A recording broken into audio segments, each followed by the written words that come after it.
The ongoing debate among experts as to whether Washington has a strategy for dealing with the Syrian civil war in the wake of missile strikes by U.S., British, and French forces on alleged Syrian chemical weapons facilities masks a far more urgent strategic need: a coherent approach to the increasingly volatile confrontation between Israel and Iran. Israel's downing of an armed drone, its loss of an F-16 fighter jet, the first such loss in years, and its strike on Iranian targets in Syria are only part of the challenge that confronts the United States in particular. The Israeli-Russian relationship is becoming increasingly tense. The possibility that Iran might establish one or more bases in Syria, as Russia already has done, poses as much of a threat to Jordan as it does to Israel. And the possibility that Israel might face a three-front war with Hamas and Hezbollah, both of which receive Iranian support, and Syrian-based Iranian forces could well result in the United States being called into Israel's rescue, as it was during the 1973 Arab-Israeli War. Ever since the civil war began 7 years ago, Israel has pursued a policy of what might be termed cautious intervention. It has only launched operations into Syria when it determined that Iran was shipping increasingly sophisticated weapons to Hezbollah, when it was responding to artillery attacks by one or another jihadi militias based in Syria, or, as was recently the case, when it attacked Iranian forces on a Syrian airbase in retaliation for the launching of an armed drone into Israeli territory. Israel has never taken sides in the civil war itself. Indeed, for several years, the Israelis appeared to prefer that Syrian President Bashar al-Assad survive in power, fearing that any alternative would be far worse. Israel therefore avoided appearing to be at odds with Russia, Assad's great power backer. Israeli Prime Minister Benjamin Netanyahu was a regular visitor to Moscow, while his defense minister, Avigdor Lieberman, whose native language is Russian, had an even longer-standing relationship with the Kremlin leadership. Moreover, despite the overt hostility between it and Iran, Israel did not attempt to undermine the Iranians in Syria as long as they confined themselves to supporting Assad. All that has now changed. Iran has increasingly entrenched itself inside Syria and is not about to depart anytime soon. On the contrary, Iran may already be laying the groundwork for a permanent presence on its Syrian clients' territory. Moreover, the Israelis are increasingly concerned that the Russians, whom Israel previously, and perhaps quixotically, hoped would counterbalance and restrain Iran, now appear either unwilling or unable to do so.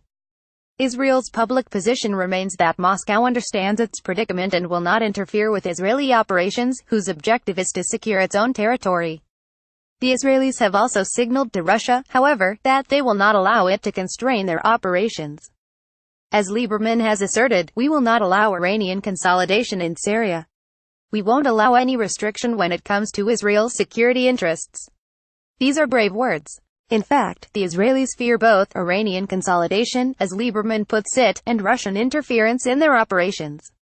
Coupled with Hezbollah's growing strength, and the weekly Hamas-inspired protests in Gaza, Israel faces the specter of a three-front war for the first time since 1967. Moreover, the immediate Iranian threat may not affect Israel at all. A powerful and permanent Iranian presence in Syria would actually be a far greater threat to Jordan. If an Iranian-inspired insurrection, along the lines of what Iran has been attempting in Bahrain for some years, were to topple Jordan's King Abdullah, Israel could then face a threat on four fronts.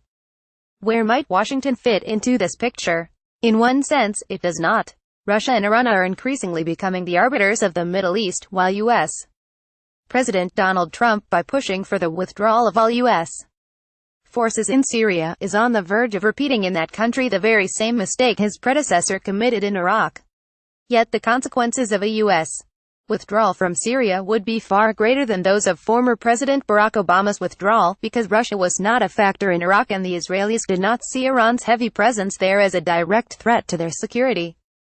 A complete U.S. withdrawal from Syria could result in two outcomes, one bad, the other worse. The bad outcome would be an Israeli preemptive strike on all Iranian forces in Syria. Hezbollah would certainly retaliate on behalf of Iran, and the Iranians would certainly fire a missile barrage at Israel as well. Whether Israel's vaunted missile defense system could cope with missile attacks on two fronts is open to question. America's own missile defenses would be called in to assist Israel, since the most likely anti-missile systems would be sea-based. U.S. naval forces would run the risk of themselves becoming a target for Iranian or Hezbollah missiles. An even worse outcome would be a preemptive strike on Israel by Hezbollah and the Iranians, in coordination with Hamas, with Moscow's support. In this case, the possibility of a great power confrontation, along the lines of the US-Soviet standoff in 1973, would be very real. Yet another possibility could be the above-noted Iranian-inspired coup against King Abdullah, which would itself be a preliminary to an all-out conflict with Israel. Trump's senior defense and military advisors no doubt have thought through these and other bad scenarios. They are the ones arguing for a residual U.S. presence in Syria. Trump, on the other hand, would not recognize a strategy if it ran him over. He is completely transactional.